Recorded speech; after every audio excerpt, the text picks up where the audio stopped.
ஆராதிக்கிற தேவன் அவர் நேற்றும் என்றும் என்றும் மாறாதவராய் இருக்கிறார். அல்லேலூயா. எத்தனை பேர் விசுவாசிக்கிறீங்க? அவர் உண்மையுள்ளவர், அவருடைய வார்த்தைகள் உண்மையுள்ளவைகள். விசுவாசிக்கிறவங்க சத்தமாய் அல்லேலூயா என்று சொல்லுவோமா? நான் கர்த்தர், நான் மாறாதவர் என்று அவரே சொல்லியிருக்கிறார். அவருடைய வார்த்தைகள் எல்லாம் உண்மையுள்ளவைகள். ஆண்டவரே, உயிரோடு இருக்கிறவரே உமக்கு ஸ்தோத்திரம். நித்தியவாசி என்ற நாமத்தை உடையவரே உமக்கு ஸ்தோத்திரம். மாறாத தேவனே உமக்கு ஸ்தோத்திரம். அல்லேலூயா, அல்லேலூயா. நாம் எல்லாரும் எழுந்திருந்து ஒரு பாடலை நாம் பாடுவோம். போற்றி துதிப்போம் தேவ தேவனை.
கர்த்தாவே, நாங்கள் உமது பரிசுத்த நாமத்தை போற்றி. அல்லேலூயா. எத்தனை பேர் சொல்றீங்க, ஆண்டவரே உம்முடைய பரிசுத்த நாமத்தை ஆண்டவரே இந்த இடத்திலே நாங்கள் போற்றுகிறோம். ஆண்டவரே, உடைய தேவன் எதிர்பார்ப்பது நன்றி பலிகளும் துதி பலிகளும் மாத்திரமே. அல்லேலூயா. ஆண்டவரே, துதிக்கிறோம் என்று சொல்லுவோமா? உடைய பரிசுத்த நாமத்தை நாங்கள் தொழுது கொள்ளுகிறோம் என்று. ஆண்டவரே, யார் கைவிட்டாலும் ஆண்டவரே எங்களை சேர்த்து கொள்ளுகிற தேவனே, தாய் தகப்பன் கைவிட்டாலும் கர்த்தர் எங்களை சேர்த்து கொள்ளுகிறவரே. அல்லேலூயா, அல்லேலூயா. வசனம் சொல்லுகிற ஸ்திரீயானவள் தன் கற்பத்தின் பிள்ளைக்கு இறங்காமல் தன் பாலகனை மறப்பாளோ? அவர்கள் மறந்தாலும் நான் உன்னை மறப்பதில்லை. அல்லேலூயா. நம்மேல் பாராட்டின அளவற்ற அன்பிற்காக கர்த்தாவே உமக்கு நன்றி சொல்லுகிறோம் என்று சொல்லுவோமா? ஆண்டவரே, மாறாத தேவனே, நேற்றும் இன்றும் என்றும் மாறாத தேவனே, உயிரோடு இருக்கிறவரே உமக்கு ஸ்தோத்திரம். ஆண்டவரே, 29 முதல் 31 வரை வாசிக்க கேட்கலாம். ஒரு காசுக்கு 2 அடைக்கலான் குருவிகளை விற்கிறார்கள் அல்லவா? ஆயினும் உங்கள் பிதாவின் சித்தம் இல்லாமல் அவர்கள் ஒன்றாயிலும் தரையிலே விடாது. உங்களுக்கு அருகிலுள்ள மயிலெல்லாம் எண்ணப்பட்டிருக்கிறது. ஆதலால் பயப்படாதீர்கள். அநேகம் அடைக்கலான் குருவிகளை பார்க்கிலும் நீங்கள் விசேஷித்தவர்களாய் இருக்கிறீர்கள். இந்த விடுமுறை வேதாகம பள்ளியின் தலைப்பு நீங்கள் விசேஷித்தவர்கள், யூ ஆர் ஸ்பெஷல் என்ற தலைப்பின் கீழாக குழந்தைகளுக்கு கர்த்தருடைய நாமத்தின் மகத்துவங்கள், எதிலெல்லாம் நம்முடைய வாழ்க்கையிலே விசேஷமாய் வாழ்ந்து கொண்டிருக்கிறோம், கர்த்தருடைய பிள்ளைகள் மற்ற உலகத்து மக்களை விட எதிலெல்லாம் விசேஷமானவர்கள் என்பதை குழந்தைகளுக்கு மாத்திரமல்ல, நாமும் இறைவனுடைய பார்வையிலே குழந்தைகள்தான். கர்த்தர் நம்மையும் சொல்லுகிறார். 31வது வசனம், பயப்படாதிருங்கள், அநேகம் அடைக்கலான் குருவிகளை பார்க்கிலும் நீங்கள், நம்மை பார்த்து கர்த்தருடைய ஆவியானவர் சொல்லுகிறது, நீங்கள் இனிமே விசேஷித்தவர்களாய் இருப்பீங்க. அப்படி சொல்லப்படலை, விசேஷித்தவர்களாய் இருக்கிறீர்கள். விசேஷம் என்பதை நாம் நம்முடைய கணக்கிலே பார்க்கும் பொழுது நல்ல வைபவம், சுபமான காரியம் என்றால் விசேஷம் என்று சொல்லுவோம். அல்லது வெளிநாடுகளுக்கோ அயல் ஊர்களுக்கோ பயணப்படும் பொழுது அதை விசேஷித்து நாம் எடுத்துக்கொள்ளுவோம். அதுதான் நமக்கு விசேஷமாக தென்படும். ஆனால் இங்கே கர்த்தர் தம்முடைய வார்த்தையிலே இயேசுவே சொல்லுகிறார், அநேகம் அடைக்கலான் குருவிகளை பார்க்கிலும். ஏன் இந்த அடைக்கலான் குருவி என்று கர்த்தர் இயேசு அதை ரிலேட் பண்ணுகிறார்? இது மிகவும் சிறிய பறவை. அதனுடைய முடியெல்லாம் எடுத்துவிட்டால் இன்னும் அதனுடைய மாம்சத்தின் கணக்கு சொல்லுகிறார்கள் 5 கிராம் தான் இருக்குமா. அந்த 5 கிராம் சதை பகுதி உடைய அந்த குருவியே கர்த்தர் என்ன செய்கிறாராம்? கவனமாக அந்த குருவியை பாதுகாக்கிறாராம். அந்த குருவிக்கு எது தேவை என்பதை லூக்கா 12 வாசித்து பார்த்தால் இன்னும் நன்றாக அறிந்து கொள்ள முடியும். 6-7 வாசிக்கலாம். 2 காசுக்கு 5 அடைக்கலான் குருவிகளை விற்கிறார்கள் அல்லவா? அவைகளில் ஒன்றாயிலும் தேவனால் மறக்கப்படுகிறது. உங்கள் தலையில் உள்ள முடியெல்லாம் பாருங்க. ஏன் கர்த்தர் முடியெல்லாம் எண்ணிக்கிட்டு இருப்பாரா அப்படின்னு நம்ம யோசிக்கலாம். நம்முடைய தலையில் இருக்கிற ஒரு சிங்கிள் ஹேரை எடுத்து பார்த்தால் அது ரொம்ப தின்னாக இருக்கும். கர்த்தர் சொல்லுகிறார், மிகவும் அற்பமான காரியங்களுக்கு கூட நான் உன்னை என் பார்வையிலே விசேஷமாய் வைத்திருக்கிறேன் என்று சொல்லுகிறார். எத்தனை நல்ல தெய்வம் பாருங்க. சின்ன காரியம், இதெல்லாம் ரொம்ப சின்னது, இதெல்லாம் ஒன்றும் பெருசுன்னு சொல்லிக்கிறதுக்கு இல்லை அப்படின்னு நீங்கள் எதை நினைக்கிறீர்களோ அந்த சின்ன அற்பமான காரியத்திலும், நம்முடைய ஹேர் போல ஒரு தின்னாக இருக்கக்கூடிய காரியமானாலும் கர்த்தர் சொல்லுகிறார், அதெல்லாம் நான் கவுண்டிங்கில் வச்சிருக்கிறேன். அதனால் நீங்கள் என்ன பண்ணாதீங்க, பயப்படாதேயுங்கள். ஏன் பயப்படுறீங்க? நம்முடைய வாழ்க்கையிலே கர்த்தர் நம்ம எப்படியெல்லாம் விசேஷமாய் வைத்திருக்கிறார் என்றால் சுருக்கமாக நம்ம தியானிக்கலாம். ஆதியாகமம் 1 அதிகாரம் 26, 27 வாசித்து பார்த்தால் தெரியும். ரூபத்தின்படியேயும் மனுஷனை உண்டாக்குவோமாக, அவர்கள் சமுத்திரத்தின் மச்சங்களையும் ஆகாயத்து பறவைகளையும் மிருக ஜீவன்களையும் பூமி அனைத்தையும் பூமியின் மேல் ஊறும் சகல பிராணிகளையும் ஆள கடவர்கள் என்றார். 27 நம்ம எல்லாரும் சேர்ந்தே வாசிக்கலாம். தம்முடைய சாயலாக மனுஷனை சிருஷ்டித்தார், ஆணும் பெண்ணுமாக. there is no third gender. இங்கே கர்த்தருடைய படைப்பிலே தேர்ட் ஜெண்டர் இல்லை, மனிதனாக ஏற்படுத்தி கொண்டதுதான். அதற்கு கர்த்தர் பொறுப்பும் அல்ல. தேவன் எப்படி நம்மை சிருஷ்டிக்கிறார்? அவருடைய இமேஜ் படியாக, அவருடைய சாயலாக நம்மை சிருஷ்டித்திருக்கிறார். மறுபடியும் சொல்றார் பாருங்க, தம்முடைய சாயல் என்று சொல்லிவிட்டு தேவ சாயலாகவே. நாம் ஒவ்வொருவரும் தேவ சாயலாகவே படைக்கப்பட்டிருக்கிறதுனாலே நாம் எல்லாரும் ஒரு வகையில் விசேஷித்தவர்கள். நம்முடைய சரீர உறுப்புகளை சற்று நாம் கொஞ்ச நேரம் நீங்கள் தியானித்து பார்த்தால் நாம் விசேஷித்தவர்கள் என்பதை அறிந்து கொள்ளலாம். புறத்திலே காணப்படுகிற, புறம்பாக தோன்றுகிற சரீர அவயவங்கள் ஆனாலும் சரி, உள்ளே மேஜராக இருக்கக்கூடிய ஆர்கன்ஸ், மூளை, இதயம், கல்லீரல், இப்படிப்பட்ட உறுப்புகளாய் இருந்தாலும் சரி, கர்த்தர் ஒரு விசேஷித்த விதத்திலே நம் ஒவ்வொருவரையும் படைத்திருக்கிறார். அதிலும் கூட அவருடைய சாயல் நம்முடைய வாழ்க்கையிலே தென்படுகிறது. இதை சங்கீதக்காரன் சொல்லுகிறார். 139 சங்கீதம் 13 16 வரை வாசித்து பார்த்தால் நாம் நன்கு அறிந்து கொள்ள முடியும். 139 13 முதல் 16 வரை. உள்ளந்திரியங்களை கை கொண்டிருக்கிறேன். உள்ளிந்திரியங்கள் என்றால் இன்னர் ஆர்கன்ஸ், உள்ளே இருக்கிற அந்த உறுப்புகளை எல்லாவற்றையும் சரியாய் அதை இயக்குவது நீர்தான் ஆண்டவரே. உள்ளிந்திரியங்களை கை கொண்டு இருக்கிறீர். என் தாயின் கர்ப்பத்தில் என்னை காப்பாற்றினீர். தாயின் கருவில் இருக்கும் பொழுது தாய் கூட காப்பாற்ற முடியாது, அவங்க சுமக்க தான் முடியுமே தவிர காக்கிறவர் ஒருத்தர் உண்டு. அவருக்கு பெயர் தான் கர்த்தர். அவர் நம்மை காக்கிறதிலே எங்கே காக்கிறாராம்? தாயின் கருவிலே. எலும்புகள் உருவாகுவதற்கு முன்பதாகவே அவருடைய கவனம் நம்மேல் இருக்கிறது என்றால் நீங்கள் விசேஷித்தவர்கள் தானே. நாம் எல்லாரும் கர்த்தருடைய பார்வையிலே விசேஷம் தானே. நாம் அநேக நேரங்களிலே சோர்ந்து போய்விடுகிறோம், மனம் துவண்டு தளர்ந்து போய்விடுகிறோம். என் வாழ்க்கையில் ஒன்றையும் பார்க்க முடியலை. கர்த்தர் நம்மை ஆறுதல் படுத்துகிறார். உன்னுடைய உள்ளான ஆர்கன்ஸையே நான் சரியாய் இயக்க முடியும் என்றால், உன்னுடைய வாழ்க்கையிலே இருக்கிற அற்பமான காரியங்களை நான் உனக்கு லேசாக அதை பாவிப்பது அதிக நிச்சயம்தானே. ஸோ பயப்படாதேயுங்கள். கர்த்தர் நம்மிலே விசேஷித்த விதமாய் கை கொண்டிருக்கிறார். நான் பிரமிக்கத்தக்க அதிசயமாய் நம்முடைய தலையிலிருந்து கால் வரையும் இருக்கிற அத்தனை ஆர்கன்ஸுடைய பணிகளை நீங்கள் கவனித்து பார்த்தால் பிரமிப்பு தான் மேலிடும்.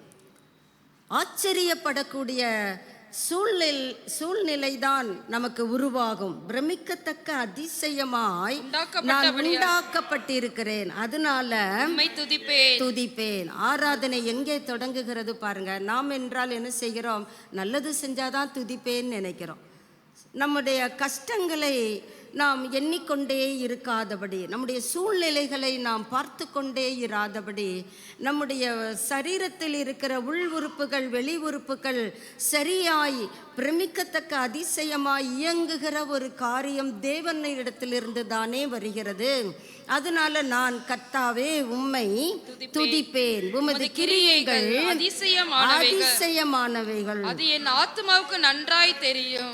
எனக்கு நல்லா தெரியும். இந்த சங்கீதக்காரன் தாவீது, இவர் ஒரு மன்னனாய் இருந்த பொழுதிலும் ஆராதனை வீரன் என்று தாவீதுக்கு பெயர் சொன்னால் மிகையாகாது. கர்த்தரை ஆராதித்து கொண்டே இருக்கிறான். ஆராதிக்கும் பொழுது எரிகோ போன்ற கோட்டைகள் தானே தகர்ந்து விழும் என்பதை தன் வாழ்விலே ருசித்தவன். ஒரு இடங்களிலே அவன் விரோதமான தேவ பார்வைக்கு வித்தியாசமான காரியங்களை செய்தாலும் அவன் அநேக நேரங்களிலே கர்த்தரை துதிக்கிறான், தன்னுடைய சரீரத்தையே பார்க்கிறான். இவ்வளவு பிரமிக்கத்தக்க அதிசயமாய் நான் உண்டாக்கப்பட்டிருக்கிறேனே, நான் கர்த்தரை துதிப்பேன். அவன் எவ்வளவு அழகா சொல்லுகிறான், உம்முடைய கிரியைகள் அதிசயம். கர்த்தருக்கு பேரே அதிசயம்தான். அப்படி என்றால் அவர் செய்கிற கிரியைகளும் அதிசயம் தானே. நான் ஒளிப்பிடத்திலே உண்டாக்கப்பட்டு, பாருங்க, ஒரு ஆணும் பெண்ணும் இணைகிற அந்த ஒளிப்பிடத்தை கூட தாவீது அதை மனதிலே நிலை நிறுத்துகிறான்.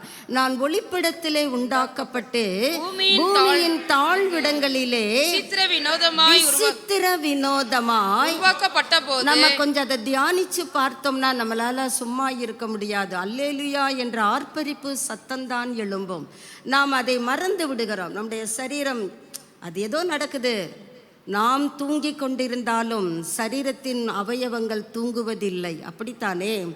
மூளை அது இயங்குகிறது. அந்த மூளை இயக்கம்தான் கனவுகளாக பரிமளிக்கிறது என்று சொல்லுகிறார்கள். இதயம் இயங்குகிறது. நீ தூங்குற நானும் தூங்குறேன்னு சொல்லி இதயம் இயங்க மறுத்துவிட்டால், அல்லது அதுவும் தூங்கட்டும் என்று நினைத்து கொண்டால் நமக்கு காஃபின் பாக்ஸ் தான் ரெடி பண்ணுவாங்க. சற்று நாம் யோசித்து பார்ப்போம். நம்முடைய சரீரத்தின் உள் உறுப்புகள் நாம் தூங்கினாலும், நாம் எந்த நிலையில் இருந்தாலும் அது அதனுடைய காரியங்களை சரியாய் செய்கிறது. விசித்திர வினோதமாய் நான் உருவாகி இருக்கிறேன், அதனால நான் கர்த்தரை துதிக்கிறேன். என் எலும்புகள் உமக்கு மறைவாய் இருக்கவில்லை. எலும்பு முதல்ல ஹேரை சொன்னாரு. நாம் அதிகமாக தவறான காரியத்திற்கு சொல்லுவோம். ஹேரை பயன்படுத்தும் பொழுது அதை ராங் கன்செப்ஷன்லே அதை கொண்டு வருவோம்.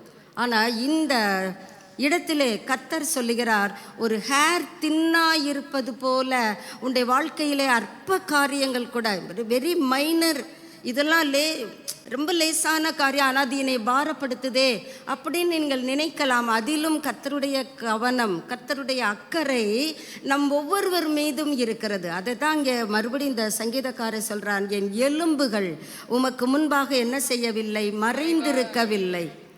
முடியவே நினைக்கிற தெய்வம் நம்முடைய எலும்புகளை நினைக்காம இருப்பாரா? என் கருவை உம்முடைய கண்கள் கண்டது. என் அவயவங்களில் ஒன்றாகிலும் ஒரு அவயவம் கூட இல்லை. அது ஒண்ணுமே இல்லாத போதே அனைத்தும் அவைகள் எல்லா உறுப்புகளும் எல்லா சரீர அவயவங்களும், அது உள்ளாயிருக்கலாம் புறம்பாயிருக்கலாம், எல்லா அவயவங்களும் இல்லாத போதே நினைக்கிற கர்த்தர் உருவேற்படும் நாட்களும் புஸ்தகத்தில் எழுதியிருந்தது. ஜீவ புஸ்தகம், ஞாபக புஸ்தகம் என்று பலதரப்பட்ட புஸ்தகங்களை நாம் இந்த வேதத்தின் வாயிலாக அறிந்து கொள்ள முடிகிறது. இங்கே கர்த்தர் சொல்றாங்க, தாவீது சொல்லுகிறான், கர்த்தாவே உமது புஸ்தகத்தில் இதெல்லாம் தோன்றுவதற்கு முன்பாகவே. ஒரு தீர்க்கன் எரேமியாவை பார்த்து கர்த்தர் சொல்லுகிறார், தாயின் கருவில் பிறக்கும் முன்பே நான் உனக்கு இந்த போஸ்ட் வைத்திருக்கிறேன், இந்த பொசிஷனில் நீ இருப்ப, நீ தீர்க்கதரிசியாக இருக்கும்படி நான் கட்டளையிட்டேன் என்று எரேமியா 1:5 நீங்கள் வாசித்து பார்த்தால் அறிந்து கொள்ள முடியும். உமது புஸ்தகத்தில் எழுதி இருக்கிறது. இதை நம்ம யோசித்து பார்த்தாலே நாம் கர்த்தருக்கு விசேஷித்தவர்கள் என்று தானே அர்த்தம். நம்ம அமைதியாக இருக்கிறத பார்த்தா நான் இல்லாத ஒன்றை சொல்லுவது போன்று ரொம்ப மௌனம் சாதிக்கிறோம். என்னை கர்த்தர் இவ்வளவு நேர்த்தியாக உருவாக்கி இருக்கிறாரே, அட்லீஸ்ட் இருக்கிற இடத்துல உட்கார்ந்த நிலையிலே கரங்களை உயர்த்தியாவது அவருக்கு அல்லேலியா சொல்லலாமே. அதை தான் கர்த்தர் நம்மிடத்திலே கேட்கிறார். வேறு ஒன்றையும் நாம் அவருக்கு ஒன்றும் கொடுத்துட முடியாது. எல்லாமே அவர்கிட்ட இருந்து வாங்கி தான் நம்ம பிழங்கிக்கிட்டு இருக்கிறோம். அவருக்கு நம்முடைய இதயத்திலிருந்து எழும்புகிற நன்றி பலிகளை தான் கர்த்தர் சொல்லுகிறார். பாருங்க, கொஞ்சம் நம்ம அந்த விசேஷித்தவர்கள் என்பதை நாம் கொஞ்சம் ஆழத்திலே போவோம் என்றால் இன்னும் சற்று நமக்கு மனதிலே புலப்படும் என்று கர்த்தருக்குள் நம்புகிறேன். அங்கே தூதர்கள் பிரிவாக 3 பிரிவாக பிரிந்திருக்கிறார்கள். ஒரு குழு கர்த்தரை ஆராதிக்கிற குழு. அந்த குழுவின் தலைவர் பெயர், அந்த பெரிய தலைவன் தூதன் பெயர் லூசிஃபர். அவன் கர்த்தரை ஆராதித்து கொண்டிருக்கிறான். அவனுடைய சரீர அமைப்புகளை நீங்கள் அறிந்து கொள்ள விரும்புவீர்களானால் எசேக்கியேல் 28வது அதிகாரத்திற்கும் ஏசாயான் 14வது அதிகாரத்திற்கும் அவனை பற்றிய சரித்திரத்தையே அறிந்து கொள்ளலாம். அவன் எப்படியெல்லாம் விசித்திர வினோதமாய் உருவாக்கப்பட்டவன், கர்த்தரை ஆராதிக்கிற ஒரு குழுக்கு தலைவனாய் இருக்கிறவன். அவன் சொல்றான், மனசுக்குள்ளதான் சொல்றான், வாயை திறந்து கூட சொல்லல, நான் ஆண்டவருடைய அந்த சிங்காசனத்திலே நான் போய் உட்காருவேன். வகுப்பறையில் பார்த்தீங்கன்னா நல்லா தெரியும், ஆசிரியர் இல்லாத நேரங்களிலே அவர் அமர்கிற அந்த நாற்காலியிலே சில மாணவ பிள்ளைகள் என்ன பண்ணுவார்கள், அதில் அமர்ந்து கொண்டு நான் தான் டீச்சர் என்று சொல்லி தங்களை பிரபலப்படுத்தி கொள்ள விரும்புவார்கள். அதை சந்தோஷமாக அவர்கள் எடுத்துக்கொள்ளுவார்கள்.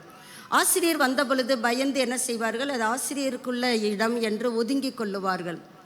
அதே போலதான் கர்த்தரை ஆராதிக்கிற இவனுக்கு ஒரு மனதிலே எண்ணம் வருகிறது, நாம் போய் அந்த சேர்ல உட்கார்ந்தா என்ன, மனதில் தான் தோன்றுகிறது, வெளியே சொல்லவில்லை. அதை கர்த்தர் கண்டு என்ன செய்கிறார், அவனை கீழே தள்ளி விடுகிறார். கொஞ்சம் அப்படியே வாங்க, அவன் ஆராதிக்கிற இடத்திலே நான் மனுக்குலத்தை ஏற்படுத்துவேன், உண்டாக்குவேன், அந்த மனுக்குலம் என்னை ஆராதிக்கும் என்ற நம்பிக்கையோடு மனிதனை தேவ சாயலாக சிருஷ்டிக்கிறார். அங்கே அவர் செய்ய வேண்டாம் என்று சொன்ன காரியத்தை அவர்கள் இருவரும் செய்கிறார்கள். அப்போ உடனே இந்த தூதன் வருகிறான். நான் மனசுக்குள்ள தான் சொன்னேன், என்னை என்ன பண்ணிட்டீங்க, அங்கிருந்து தள்ளி விட்டுட்டீங்க. எனக்கு மட்டும்தானா? கர்த்தர் பட்சபாதம் உள்ளவர் அல்ல, அவர் பாவத்தை பார்க்க மாட்டாத சுத்த கண்ணர். அவர் என்ன செய்கிறார், இவர்களை துரத்தி விடுகிறார். நீங்கள் வேதத்தில் வாசித்தீங்கன்னா தெரியும், ஏதேன் தோட்டத்தில் இருந்து அவர்களை துரத்தி விடுகிறார். நான் அவங்களையும் துரத்திடுவேன்ப்பா. ஆனால் கர்த்தருடைய மோட்டிவ், இவர்கள் என்னை ஆராதிக்க வேண்டும். இவர்கள் துரத்தப்பட்டு விட்டால் யார் என்னை ஆராதிப்பது? கர்த்தர் ஒரு திட்டத்தை அங்கே சொல்லுகிறார். இவர்களை மீட்க வேண்டுமானால் நான் மானிடனாய் பிறக்க வேண்டும். நான் மானிடனாய் பிறந்து என்னுடைய இரத்தத்தை சிந்தி விலைக்கிரயமாய் கொடுத்து இவர்களை திரும்பவும் என் பட்சத்திலே கொண்டு வர வேண்டும். இப்பொழுது சத்துரு அங்கே உள்ளே வருகிறான். நான் மனசுல தான் சொன்னேன், என்னைய என்ன பண்ணிட்டீங்க, வானத்திலிருந்து கீழே தள்ளி விட்டீங்க. உங்கள் பரலோகத்தினுடைய அந்த இன்பத்தில் இருந்து எங்களை புறம்பே தள்ளி விட்டீங்க. என்னோடு கூட 1/3 வந்துட்டாங்க, நாங்கள் எல்லாரும் வெளியே விழ தள்ளப்பட்டோம். ஆனால் இந்த மனுஷனும் உமக்கு விரோதமாக கீழ்ப்படியவில்லை. ஆனால் அவனை மீட்கிறதுக்கு மட்டும் உங்களுக்கு ஏன் இந்த சிந்தனை வந்தது? ஆண்டவர் சொல்கிறாரு, அவங்க என் பார்வையில் விசேஷித்தவர்கள். அவங்க என் பார்வையில் விசேஷமாக இருக்கிறதுனால நான் தானே அவர்களை மீட்க வேண்டும்.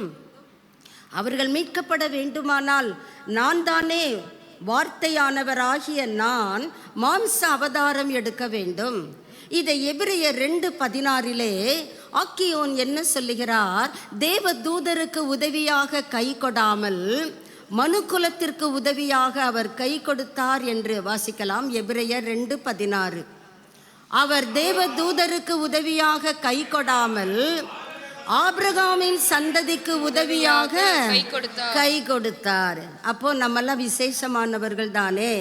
அதே சாத்தானை கீழே, அவன் ரொம்ப அழகு நிறைந்தவன், பூரண ஞானம் நிறைந்தவன். அவன் தள்ளப்படும் பொழுது தன்னுடைய அழகை இழந்து விடுகிறான். அவன் தள்ளப்பட்ட பிறகு அவனுடைய தன்னுடைய ஞானத்திலே கொஞ்சம் இழந்து விடுகிறான். எல்லா ஞானத்தையும் அவன் இழந்து விடவில்லை, கொஞ்சம் கொஞ்சம் அவன் இழந்து விடுகிறான். அதை வைத்து இன்று மனுக்குலத்தை அவன் ஏமாற்றி தந்திரத்தினாலே கர்த்தரை ஆராதிக்க நான் இந்த மனுக்குலத்தை விடுவதில்லை என்கிறதிலே உறுதியாயிருக்கிறான். நீங்கள் விசேஷித்தவர்களானால் கர்த்தரை ஆராதிப்பதற்கு நீங்கள் இடம் கொடுப்பீர்களா, அல்லது சாத்தானின் தந்திரங்களுக்கு நீங்கள் இடம் கொடுத்து கர்த்தரை ஆராதிக்க மறுத்து விடுவீர்களா? நாம் விசேஷித்தவர்கள் என்ற சிந்தனை நம்முடைய இதயம் முழுவதிலும், நம்முடைய ஆத்தும முழுவதிலும் நிறைந்திருக்குமேயானால் கண்டிப்பாக இந்த வார்த்தையை நாம் மனதிலே பதித்து கொள்ளுவது நமக்கு நல்லது. அவர் தேவ தூதருக்கு உதவியாக, அந்த இடத்துல சாத்தான் கேட்குறான், எனக்கு நீங்கள் கை கொடுக்கல, எனக்கு நீங்கள் கை கொடுத்து என்னை தூக்கி இருந்திருக்கலாமே, நான் இன்னும் உம்மை ஆராதித்திருப்பேனே. உண்மை, அவன் சொன்னதுல தப்பு இல்லை. ஆனா கர்த்தர் யாருக்கு உதவியாக கை கொடுத்திருக்கிறார்? விழுந்து போன சந்ததியாகிய நமக்கு உதவியாக கை கொடுத்திருக்கிறார். அல்லேலூயா. அப்படி என்றால் நீங்களும் நானும் எத்தனை விசேஷமானவர்கள். கர்த்தருக்கு நம்ம மகிமை கொடுப்போம். ரோமர் 3ஆம் அதிகாரம் 2வது வசனத்திலே நாம் வாசித்து பார்த்தால் அடுத்த விசேஷம், முதலாவது விசேஷம் படைப்பிலே நாம் விசேஷமானவர்கள். அடுத்ததாக நம்முடைய மீட்பிலே, ரட்சிப்பிலே நாம் விசேஷமானவர்கள். கர்த்தர் நம்மை ரட்சித்து அபிஷேகித்து அவருடைய கிருபை வரங்களை நமக்கு கொடுத்து நம்மை அவருடைய இயேசுவோடு கூட உட்காரும்படியாக joint seat with Jesus Christ, அவருக்கு சமமான நிலையில் இருக்கிற அதிகாரத்தை நம் ஒவ்வொருவருக்கும் கொடுத்திருக்கிறதுனாலே நாம் விசேஷித்தவர்கள். அந்த அதிகாரம் எப்படியாம்? லூக்கா 10:19 நீங்கள் வாசித்து பார்த்தால் தெரியும்.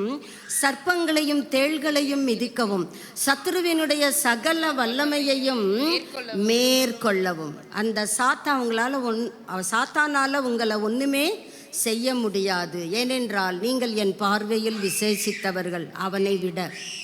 அவனை விட நீங்கள் என் பார்வையிலே விசேஷித்தவர்கள். நீங்கள் அவனை என்ன செய்யலாம்? மேற்கொள்ளலாம். ஏனென்றால் உங்கள் பட்சத்திலே, உங்கள் சார்பிலே நான் என்ன செய்திருக்கிறேன்? அவனுடைய எல்லா அதிகாரங்களை, கொலோசையர் 2:15 படியாக எல்லா அதிகாரங்களையும், அவனுடைய அந்த உரிமைகளையும் துரைத்தனங்களையும் அவர் என்ன செய்து விட்டார்? ஒரு பாம்பு எப்படி தன்னுடைய சட்டையை உரிந்து கலற்றுகிறதோ அதுபோல கலற்றி விட்டார், உரிந்து விட்டார். உரிந்துவிட்டு சிலுவையிலே எவைகளின் மேல் சத்துரு வைத்திருக்கிற அந்த அதிகாரத்தின் மேல், துரைத்தனங்களின் மேல், ஆதிக்கங்களின் மேல் கர்த்தர் இயேசு வெற்றி சிறந்தார். அந்த வெற்றியை உங்களுக்கும் எனக்கும் அவர் கொடுத்தும் விட்டார். எப்பொழுதும் நாம் வெற்றி சிறந்து வாழ வேண்டும் என்பதிலே அவர் மிகுந்த கவனம் உள்ளவர். நாம் தான் தேவையில்லாத அவிசுவாசங்களோடு, அவநம்பிக்கைகளோடு பரிசுத்தமற்ற ஒரு வாழ்க்கை வாழ்ந்து கொண்டு இருக்கிறோம். கர்த்தருடைய சமூகத்திலே நம்மை நாமே நிதானித்து பார்ப்போம். எல்லா அதிகாரங்களையும் அவர் உரிந்து கொண்டார். இப்போ நமக்கு சொல்லி இருக்கிறார், அவனுடைய சகல வல்லமையை மேற்கொள்ள நான் உங்களுக்கு என்ன கொடுக்கிறேன்? அத்தாரிட்டி கொடுக்கிறேன். உங்கள் கையில், என் கையில் கர்த்தர் அதிகாரத்தை கொடுத்திருக்கிறார். அந்த அதிகாரத்தை நீங்கள் பயன்படுத்தி கொண்டு இருக்கிறீர்களா? பயன்படுத்தினால் இயேசுவினுடைய சாயலிலே வளருகிறீர்கள் என்று அர்த்தம். பயன்படுத்தவில்லை என்றால் இந்த காலை வேளையிலே கர்த்தர் நமக்கு ஆலோசனையாக சொல்லுகிறார், நான் உனக்கு அதிகாரத்தை கொடுத்திருக்கிறேன். ஏன்னா நீ என் பார்வையில் ஸ்பெஷல், நீ என் பார்வையில் விசேஷம். நான் உனக்காக உன்மேல் வைத்த அன்பினால் தானே சிலுவை கூட எனக்கு லேசாக தோன்றியது. சிலுவை பாடுகளை நான் அற்பமாக தானே எடுத்துக்கொண்டேன். காரணம் உன்மேல் வைத்த அன்பு, உன்மேல் வைத்த இரக்கம். அப்போ நீ என் பார்வையில் எவ்வளவு விசேஷம். நான் அப்படி சும்மா நான் போய்விடவில்லை, உனக்காக அதிகாரத்தையும் கொடுத்திருக்கிறேன். அந்த அதிகாரம் சொல்லுகிறது, ஒன்றும் உங்களை சேதப்படுத்த மாட்டாது. Nothing shawl injure you. உங்களை காயப்படுத்த மாட்டாது. சேதம் அப்படின்னா பெரிய அளவில் சேதம் சொல்லலாம், சிறிய அளவிலையும் சேதம் சொல்லலாம். காயம்னா லேசான காய், ஏதோ போகிறேன் காலில் அடிபட்டுச்சு, காய் நறுக்கிறேன் கையில் அடிபட்டுச்சு, நடந்து போனேன்னா சவுத்தில் முட்டிக்கிட்டேன், சின்ன சின்ன காயங்கள். இந்த காயம் கூட உங்களுக்கும் எனக்கும் வராதபடி கர்த்தர் சொல்லுகிறார், நத்திங் ஷால் இன்ஜூர் தி. ஒன்றும் உங்களை என்ன செய்ய மாட்டாது? சேதப்படுத்தாதுன்னு சொல்லல, மாட்டாது, முடியாது. காரணம் தே ஆர் டிஃபீட்டட் ஃபோர்ஸ். அவங்கெல்லாம் தோத்து போன ஆவிகள், செயல் இழந்த ஆவிகள், வல்லமை மட்டுப்படுத்தப்பட்ட ஆவிகள். கர்த்தருடைய பார்வையிலே நாம் விசேஷித்தவர்களாயிருக்கிறோமே. இந்த விசேஷித்த தன்மையை சபையாகிய மந்தை, கிறிஸ்துவின் சரீரமாகிய சபை எப்படி அதை தக்க வைத்து கொள்ளுவது? நான் அந்த விசேஷமான சுபாவங்களை நான் தக்க வைத்து கொள்ள விரும்புகிறேன். நம்மிலே எத்தனை பேருக்கு அந்த ஆசை உண்டு? நீங்கள் ஆண்டவருக்கு சொல்லலாம், ஆண்டவரே உம்மை குறித்து நான் அதிகம் அறிந்து கொள்ள, நான் ஸ்பெஷல் என்பதை அறிந்து கொண்டேன், அந்த ஸ்பெஷாலிட்டியை நான் தக்க வைத்து கொள்ள விரும்புகிறேன். சொல்லுவாங்க, இந்த கிளினிக் இதில் ஸ்பெஷாலிட்டி உள்ளே போய் பார்த்தா தான் தெரியும். அதை விட நம்மளே ஸ்பெஷலாக கருத்துக்களை பரிமாறிக்கொள்ளுவோம். போடுவாங்க ஸ்பெஷாலிட்டி. அப்படி கர்த்தர் சொல்லவில்லை. அவர் சொன்னால் சொன்னதே. அவர் என்றும் மாறாதவர், நேற்றும் மாறாதவர், இன்னைக்கும் மாறாதவர், நாளைய தினங்களிலும் அவர் மாறவே மாட்டார். மாறாத கர்த்தர் சொல்லுகிறார், நான் உன்னைய ஸ்பெஷலாய் வைத்திருக்கிறேன், நான் உனக்கு ஸ்பெஷலாய் அதிகாரத்தை கொடுத்திருக்கிறேன். கர்த்தர் நம்ம கையில் கொடுத்திருக்கிற அதிகாரத்தை பயன்படுத்தி நாம் சத்துருவை வீழ்த்த வேண்டுமே தவிர, கர்த்தரை ஆராதிக்க வேண்டுமே தவிர, உல்டாவாக நாம் ஜீவிக்கிறோம்.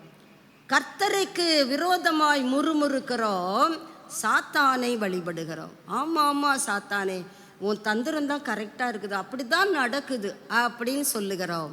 இந்த காலை வேளையிலே கர்த்தர் நம்முடைய கண்களை திறந்து விடுவாராக. எப்படியாக நான் அந்த ஸ்பெஷாலிட்டியை நான் தக்க வைத்து கொள்ளுவது? வேதம் நமக்கு அருமையான ஆலோசனை கொடுக்கிறது.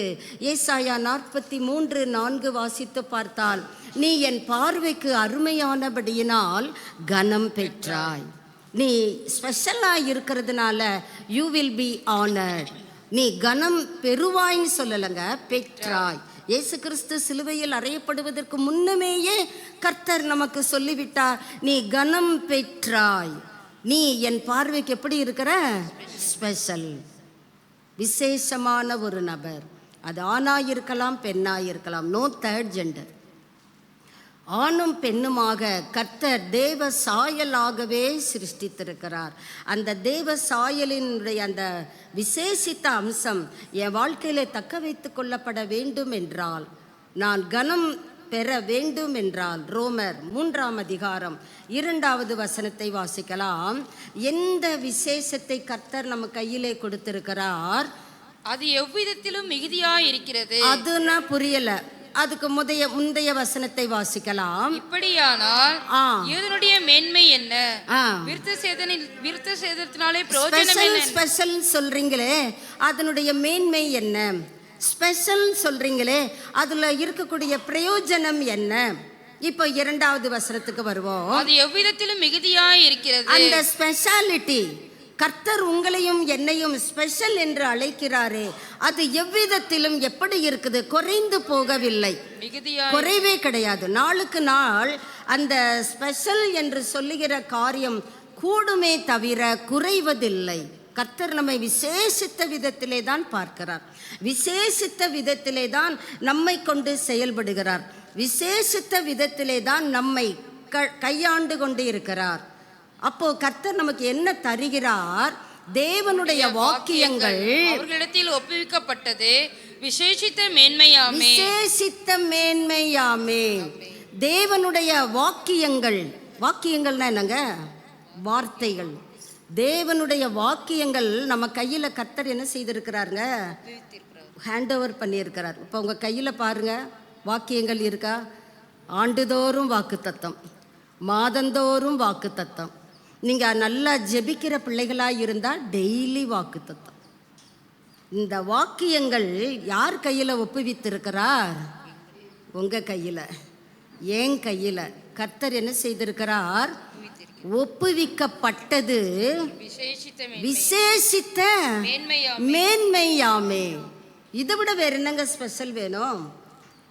ஒரு பெரிய ராஜாதி ராஜா, கர்த்தாதி கர்த்தர், தேவர்களுக்கெல்லாம் தேவன், முந்தினவரும் பிந்தினவரும் உயிருள்ளவருமாய் இருக்கிற கர்த்தர் இங்கே சொல்லுகிறார், என் வார்த்தையை உன் கையில் கொடுத்தேன். வார்த்தையினாலே தானே வெளிச்சத்தை முதலாவது அவர் சிருஷ்டித்தார். வார்த்தையினாலே தானே மனுக்குலத்தை தவிர மற்ற எல்லா படைப்புகளும் வார்த்தையினாலே தானே உண்டாக்கப்பட்டது. வார்த்தை, ஆதியிலே எது இருந்தது? வார்த்தை. அந்த வார்த்தைக்குள்ள என்ன இருந்தது? ஜீவன். அந்த வார்த்தை எப்படியாயிருந்தது? ஒளியாயிருந்தது. அந்த ஒளி எந்த ஒரு மனுஷனையும் பிரகாசிப்பிக்கிற மெய்யான ஒளி, அதுதான் நிஜம். அந்த வாக்கியங்களை கர்த்தர் உங்கள் கையிலையும் என் கையிலையும் கொடுத்தது விசேஷித்த மேன்மையாமே. இது இன்னும் கொஞ்சம் ஆழமாய் போவோமானால் இந்த வார்த்தை நமக்கு மிகவும் எளிதிலே புலப்படும் என்று கிறிஸ்துவுக்குள் நம்புகிறேன். வாசிக்கலாம். சங்கீதம் 119 72 வாசிக்கலாம். நமக்கு தெரிந்த வசனம்தான். அநேகமாயிரம் பொன் வெள்ளியை அநேகம் ஆயிரம் பொன் வெள்ளியை பொன் வெள்ளியை பார்க்கிலும் நீ விளம்பின வேதமே எனக்கு நீர் கொடுத்த இந்த புத்தகத்தை விளம்பின வேதம் என்று சொல்லலங்க, வேதமும் என்றும் சொல்லப்படவில்லை. வேதமே, வேதம் alone, this word of God. இந்த விலை உயர்ந்த இது நம்ம கையில் அநேகமாக நம்ம கடைகளில் போய் வாங்கி கொள்ளுகிறதுனால இதனுடைய மதிப்பு நமக்கு புலப்படவில்லை. இதில் இருக்கிற வாக்கியங்கள் விசேஷித்த வாக்கியங்கள், உங்கள் வாழ்க்கையிலே அற்புதங்களை செய்கிற வாக்கியங்கள், உங்கள் வாழ்க்கையிலே உங்களை ஊன்ற கட்டுகிற வாக்கியங்கள், உங்களுடைய வாழ்க்கையிலே உங்கள் தலைகளை நிமிர்த்துகிற வாக்கியங்கள். வேற என்னங்க வேணும்? மனிதருக்கு இதுதானே தேவை. கர்த்தர் சொல்றாரு, நான் தான் உனக்கு கேடகம், நான் தான் உனக்கு மகிமை, நான் உன் தலையை என்ன பண்ணுவேன்? உயர்த்துவேன். Because you are special to me. நீ என் பார்வைக்கு அருமையானபடியினால், விசேஷமானபடியினால். வேத வாக்கியங்களை நம்ம கையில் ஒப்புவித்திருக்க கர்த்தர் சொல்லுகிறார், இதுதான் உனக்கும் நம்ம எல்லாரையும் பார்த்து சொல்லுகிறார் நலம். இந்த காலை வேளையிலே நாமும் அந்த சங்கீதக்காரனோடு இணைந்து சொல்லுவோம், அநேகம் ஆயிரம் பொன் வெள்ளியை பார்க்கல. நீங்கள் எவ்வளவு பொன் வைத்திருக்கலாம், வெள்ளி வைத்திருக்கலாம், lot of money you have, நிறைய பணம் வைத்திருக்கலாம், ஆனால் அது உங்களை மீட்காது, அது உங்களுக்கு உதவாது என்று வேதத்திலே நாம் தீர்க்கதரிசிகள் புஸ்தகத்திலே வாசிக்க முடிகிறது. இல்லைங்க, உதவுன்னு சொல்லி தான் நாங்கள் வாங்கி வச்சுருக்கிறோம், அங்கே மார்ட்கேஜ் பண்ணிக்கலாம், பிள்ளைங்க படிப்புக்கு உதவும், அப்படி தான் நாங்களாம் வாங்கி வச்சுருக்கிறோம். நீங்கள் என்ன இப்படி சொல்கிறீங்க? மற்ற உலக காரியங்களுக்கு அந்த பொன் வெள்ளி உதவலாம், உங்களுடைய ரட்சிப்புக்கு அது உதவுமா என்பது தான் ஆவியானவர் நம் மத்தியிலே வைக்கிற கேள்வி. நம்முடைய ரட்சிப்புக்காக நானே ஒரு விபத்திலே மாட்டிக்கொண்டேன், இரத்தமெல்லாம் போய்விட்டது, என்கிட்ட இருக்கிற பொன் வெள்ளியை கொடுத்தாகிலும் காப்பாற்றுங்கள் என்று சொன்னால், அங்கே மருத்துவர் சொல்லுகிறார், நீங்கள் எந்த கடவுளை கும்பிடுறீங்களோ அந்த கடவுள்கிட்ட என்ன பண்ணுங்க, அப்போ நீங்கள் வைத்திருந்த பொன் வெள்ளி என்னை காப்பாற்றுகிறதா? நீங்கள் வைத்திருந்த இவ்வளோ பண்ணனாலும் பரவாயில்ல டாக்டர் சொல்லுகிறோம் தானே. இல்லைப்பா, நீ பணம் கொடுக்கறது அப்புறம், போகும்போது பில்லு கட்டிட்டு போ, அது ஓகே, இப்போ எனக்கு அந்த பலன் இல்லை. அப்போ இயற்கைக்கு அப்பாற்பட்ட ஒரு சக்தி ஒன்று உண்டு தானே, அதற்கு நாம் இயேசு என்று பெயரிடுகிறோம்.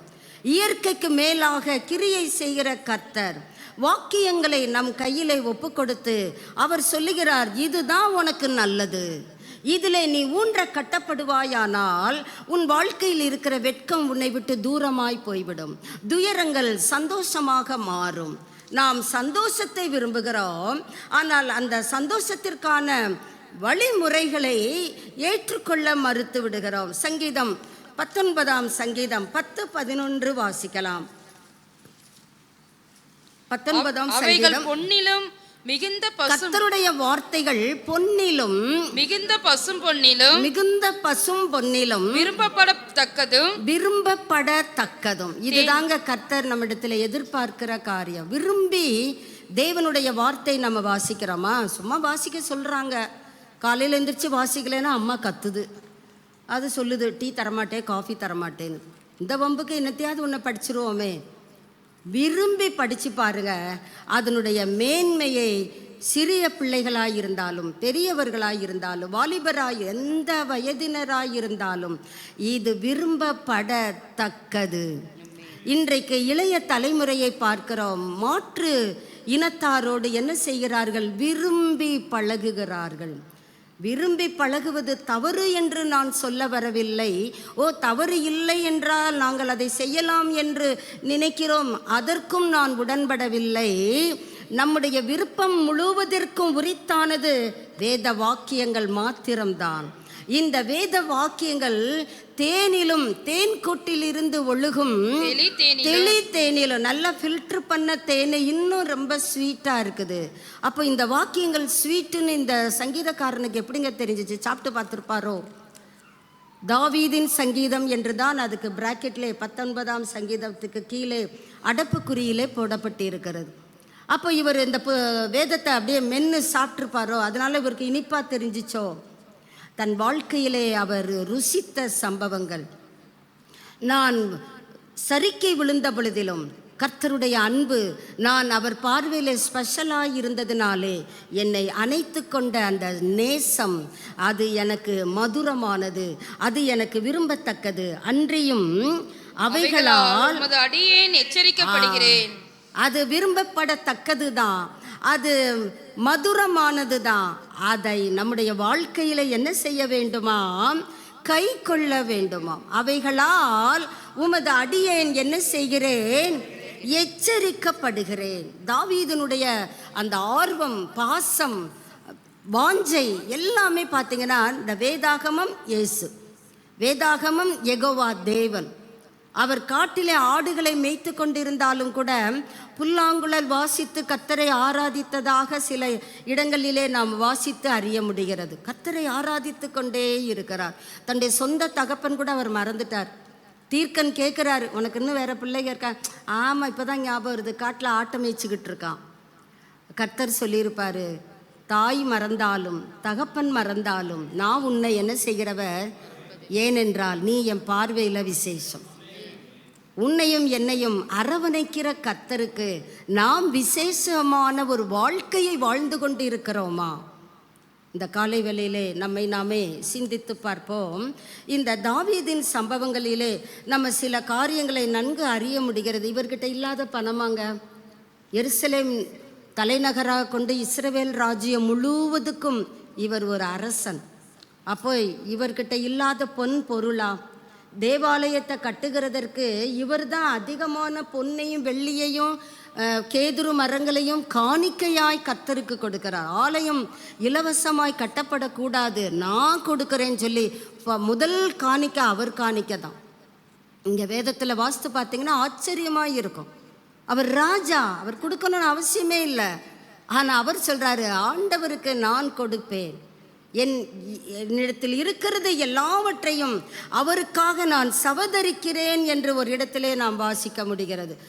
சாலமோன், அவருக்கு அடுத்து வருகிறார் சாலமோன். அவரும் பணத்திலே, புகழிலே, ஆஸ்தியிலே அவர் சாலமோன் சாப்பிட்ட மாதிரி கூட இன்னைக்கு யாருமே சாப்பிட்ருக்க முடியாது. நம்ம 1 கிலோ கறியை வாங்கிட்டு 1 வாரம் ஓட்டுவோம்.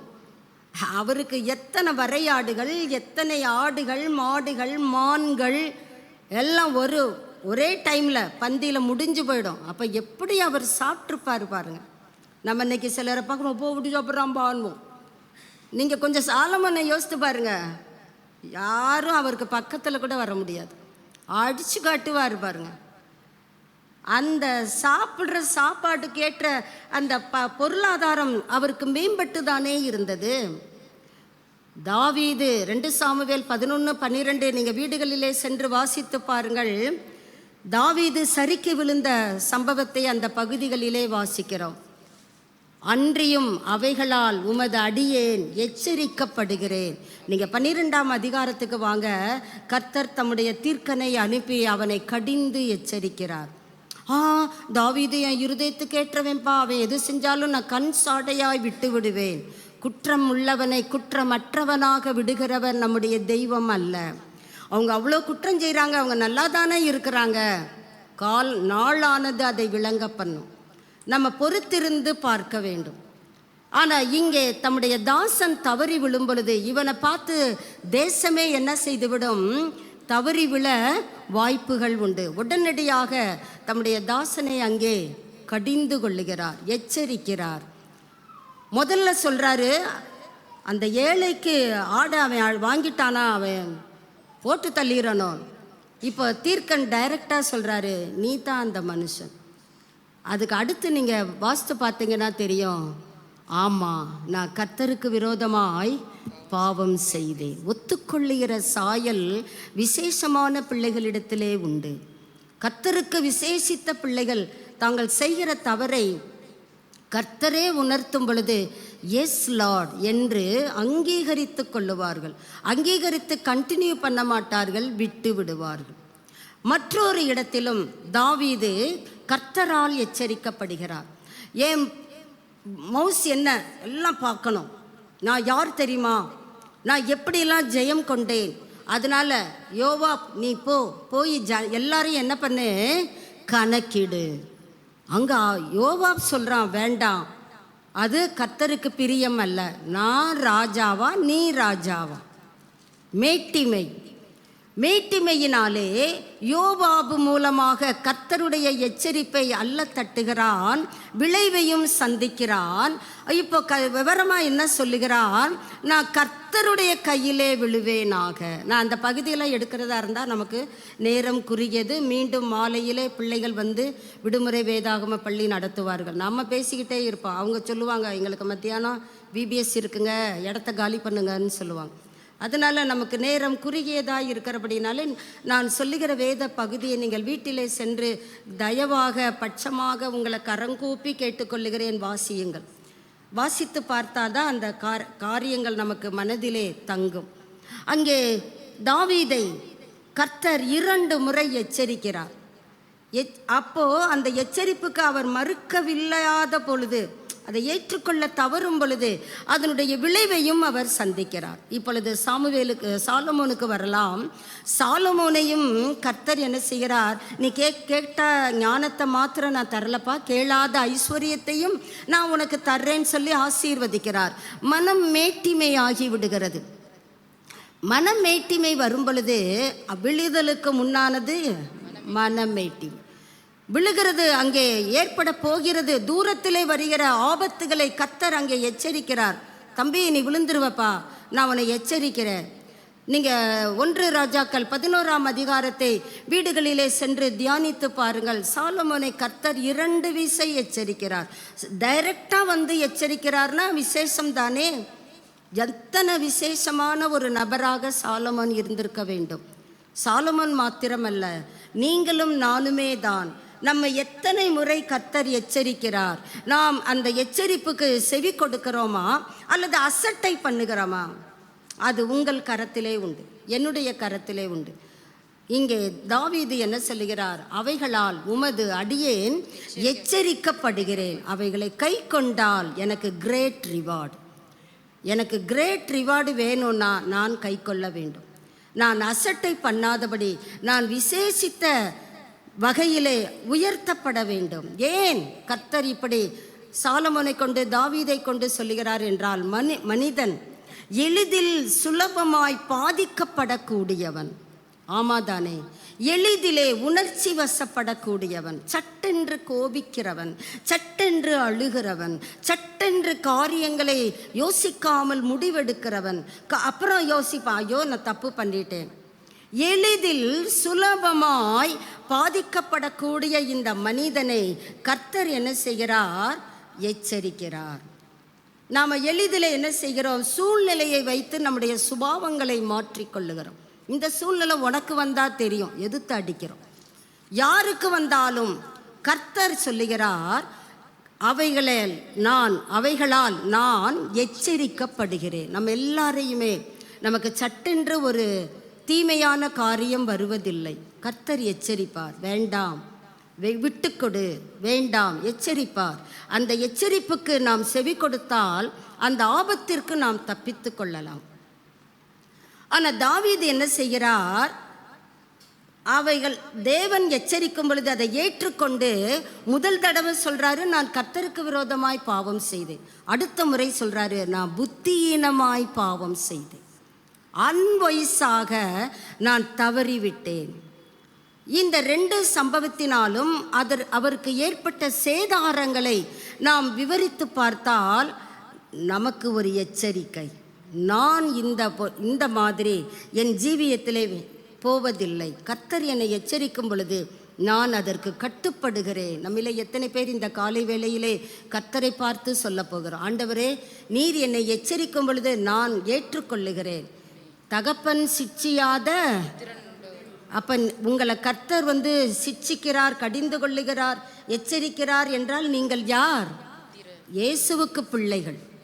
அவர் தம்முடைய பிள்ளைகளை என்ன செய்வார், விசேஷமானவர்களாக அழைத்திருக்கிறார். விசேஷித்த விதத்திலே உங்களுடைய முடிவு இருக்க வேண்டும் என்பதற்காக கடிந்து கொண்டு எச்சரிப்பார். அவைகளை கை கொண்டால் கிரேட் ரிவார்ட், கை கொள்ளாவிட்டால் நீங்களே என்ன என்பதை அறிந்து கொள்ளுங்கள். நீதிமொழிகள் 6ஆம் அதிகாரம் 23ஆம் வசனம் சொல்லுகிறது, கட்டளையே விளக்கு, வேதமே வெளிச்சம், போதக சிச்சையே ஜீவ வழி. இந்த வசனத்தெல்லாம் நம்ம மனப்பாடம் பண்ணி கொள்ள வேண்டும். நம்ம கதை அடிப்போம்ல ஜெபத்தில், ஆண்டவரே ஆண்டவரே ஆண்டவரேனே 10 கதை ஓடிடும். இந்த வார்த்தைகளை நாம் மனனம் செய்து நம்முடைய உள்ளத்திலே பதித்து கொண்டால், இந்த வார்த்தையை நாம் ஒரு தவறை செய்யும் பொழுது நம்ம எச்சரிக்கும், நோ சொல்லும், நம்மக்கிட்ட பேசும். ஏனென்றால் இது ஜீவனுள்ள வார்த்தை, ஜீவனுள்ள வல்லமை நிறைந்த வார்த்தை. இது ஆவியையும் ஆத்துமாவையும் ஊனையும் பிரிக்கத்தக்கதாக வகையறுக்கிற வார்த்தை. இந்த வார்த்தையிலே சர்வ வல்லமை உண்டு. இந்த வார்த்தையிலே நீங்கள் பிசாசின் சகல வல்லமையை மேற்கொள்ள முடியும். உங்களை எதுவுமே சேதப்படுத்தாது, காயப்படுத்தாது என்பதை கர்த்தர் நமக்கு நிச்சயித்து சொல்லியிருக்கிறார். காரணம், நாம் அவருக்கு விசேஷமானவர்கள். அப்படி என்றால் கட்டளையே நமக்கு என்னதுங்க? விளக்கு. இப்போ இந்த இடத்துல விளக்கு இல்லைன்னா வெளிச்சம் இருக்காது. வெளிச்சம் இல்லைன்னா நம்மளால் சரியாக கூர்ந்து என்ன பண்ண முடியாது? படிக்கவோ காரியங்களை செய்யவோ முடியாது. ஒரே ஒரு சுடர் தான் சூரியன். அத்தனை பேருக்கும் சரியான வெளிச்சத்தை கொடுக்கிறது தானே. ஒரு நாள் சூரியன் சொல்லுது, கர்த்தர் படைத்த இத்தனை ஆண்டுகளாக டயர்ட் ஆயிட்டோம்பா, ஒரே ஜுரம்பா, ஹார்ட் பெயின்பா, இருக்கிற பெயின் எல்லாம் அதை அடிச்சு விடுது. நான் இன்னைக்கு ஒரு நாள் I am going to take rest அப்படின்னு சொல்லி சூரியன் இருண்டு விட்டால் நம்ம கதி என்னங்க? அப்படி தான் வேதத்தில் ஒரு சம்பவத்தை வாசிக்கிறோம். 3 நாளாய் சூரியன் அங்கே இல்லை. அவங்களுக்கு இருந்த இடத்துல எழுந்திருக்க கூட தெரியலை. ஏன்னா வெளிச்சம் இல்லை. வெளிச்சம் இருந்தால் தானே எழுந்திருக்க முடியும். சிலர் இருட்டுக்குள்ளே செயல்படுவார்கள். ஏதாவது ஒரு வெளிச்சத்தினுடைய ரிஃப்ளெக்ஷன் அங்கே உண்டு, அதை வைத்து நம்ம நீந்தலாம். டோட்டலாக வாஷ் அவுட்னா இருட்டு தான். நீங்கள் அங்கே எகிப்தியர்கள் உட்கார்ந்த இடத்தை விட்டு அசையலன்னு போடப்பட்டு இருக்கிறது. ஆனால் நமக்கு வெளிச்சம் எது? கட்டளை. கையில் நீங்கள் வைத்திருக்கிறீர்களே வேதம், அதுதான் நமக்கு வெளிச்சம். போதக சிச்சையே ஜீவ வழி. நம்ம இந்த எந்த வழியிலங்க போய்கொண்டு இருக்கிறோம்? 2 வழிகளை குறித்து இயேசு கிறிஸ்து மத்தேயு புத்தகத்திலே நமக்கு மலைப்பிரசங்கத்தின் வாயிலாக சொல்லுகிறதை வாசிக்க முடிகிறது. ஒன்று கேட்டுக்கு போகிற வாசல், அது வழி விரிவும் விசாலமுமானது. அடுத்த வாசல் ஜீவனுக்கு போகிற வாசல், ஜீவ வழி. ஆனால் இந்த ஜீவ வழியில் போகும் பொழுது கொஞ்சம் நெருக்கம்தான், கொஞ்சம் இடுக்கம்தான். ஆனால் நாம் என்ன செய்கிறோம்? அந்த இடுக்கம் நமக்கு பிரியப்படவில்லை, அந்த நெருக்கம் எனக்கு சம்மதம் இல்லை. நான் அதை பாரு, இவ்வளோ ஜாலியாக போகிறாங்க, அந்த மாதிரி ஃப்ரீயாக போகிறத விட்டுவிட்டு இப்படியே ஒடுக்கே நான் போகணுமா என்ன? இயேசு தொடர்ந்து சொல்லுகிறார், அந்த ஜீவனுக்கு போகிற வழியை தெரிந்து கொள்ளுகிறவர்கள் மிக சிலர். இந்த காலை வேளையிலே கர்த்தர் உங்களை பார்த்து கேட்குறாரு, அந்த மிக சிலரிலே நீ ஒருவரா? நீ ஒருவரா? உங்கள் பதில் என்ன? போதக சிச்சையே ஜீவ வழி. நீங்கள் நீதிமொழிகள் 31 அதிகாரங்களையும் நீங்கள் படித்து பார்த்தீங்கன்னா நமக்கு அருமையான எச்சரிப்புகள் அங்கே கொடுக்கப்படும். நம்முடைய சோம்பலை விட்டு வெளியே வருவதற்கு, நம்முடைய ஞானமற்ற செயல்கள், ஞானமற்ற பேச்சுக்கள், ஞானமற்ற நடத்தைகள், நம்ம எல்லாம் அதிலே மாட்டிக்கொள்ளுகிறோம், தவிக்கிறோம், சமாதானத்தை இழந்து விடுகிறோம். கர்த்தர் அப்படி நம்மை அழைக்கவில்லை. நாம் விசேஷமானவர்கள். நாம் ஞானத்தோடு விவேகத்தோடு நடந்து கொள்ள வேண்டும் என்பதுதான் கர்த்தருடைய சித்தம். அந்த ஞானம் நம்மை பரிசுத்தத்திற்கு நேராக கொண்டு செல்லும். அந்த ஞானம் தேவ கிருபைக்கு நேராக கொண்டு செல்லும். கிருபன் பாடினவங்கெல்லாம் இப்போ சைலண்ட் ஆயிட்டாங்க. அந்த கிருபையிலே அவர்கள் தங்களை நிறுத்தி கொள்ள அற்று போய்விட்டார்கள், வல்லமை இழந்து விட்டார்கள். பாடுனாங்க, உண்மைதான், பாட்டு வரிகள் உண்மைதான், மிகவும் நேர்த்தியான பாடல்கள் தான். ஆனால் அவங்க வாழ்க்கையில் அந்த பாடல் ஏன் செயல்படவில்லை? ஜீவ வழியை தெரிந்து கொள்ளாமல் போனதினால்.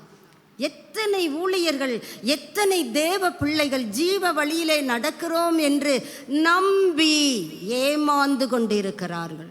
சத்துருவினுடைய தந்திரமாகிய பலவித போதகமாகிய காற்றினால் அடிபட்டு அப்படியே ஆடிக்கொண்டு இருக்கிறார்கள்.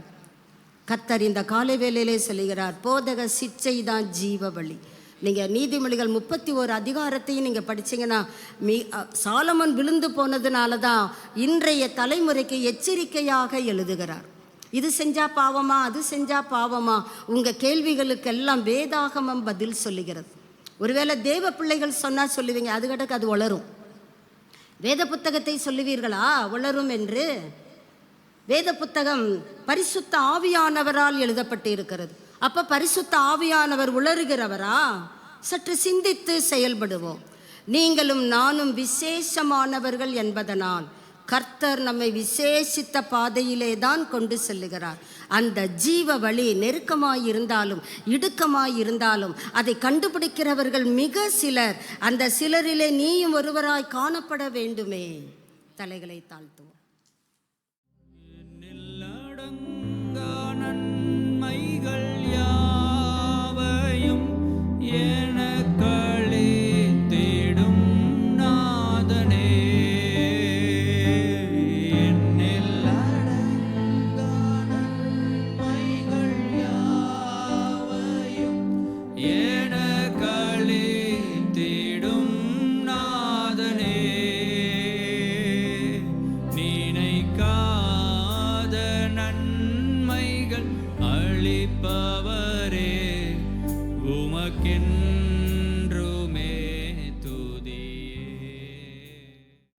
என் ஆத்துமாவே கர்த்தரை ஸ்தோத்திரி, கர்த்தர் செய்த சகல உபகாரங்களையும் மறவாதே. ஆமென்.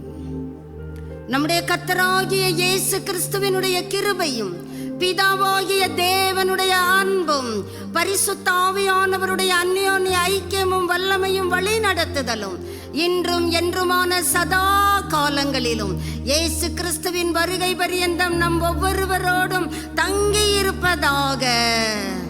ஆமென். ஆமென். God bless you.